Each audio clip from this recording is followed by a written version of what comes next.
Kung sakaling maging vice-presidente mo si Bongbong Marcos, bibigyan mo ba ng cabinet position? Oo naman, kung siya nga nanalo, pero naniniwala akong mananalo si Leni Robredo. Palpak ba ang Administrasyong Aquino sa pagresolba ng tanimbala? Yes po? or no? Ano po? Palpak ba ang Administrasyong Aquino sa pagresolba ng tanimbala scam? No, iniimbestigahan nila at papapanagutin nila kung sinong may dapat na managot. Kaya mo bang solusyonan ang tanimbala scam, sir?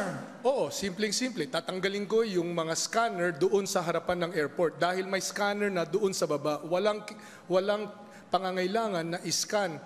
Walang airport sa buong mundo na nagsascan bago ka pumasok sa airport. Lahat ng mga scanner ay naandun sa baba, kaya doon na lang dapat na mascan na walang human intervention. Secretary, sapat po bang nagawa ninyo nung tumama ang bagyong Yolanda, yes or no? Yes, ginawa kong lahat, tinaya ko ang aking buhay.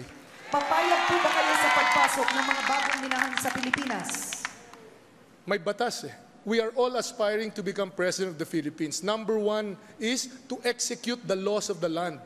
Pero itong mga batas na ito ay dapat tumalima sa ating mga patakaran, which is local acceptance at environmental compliance. Masama po ba para sa kalikasan ang coal o carbon? Yes or no?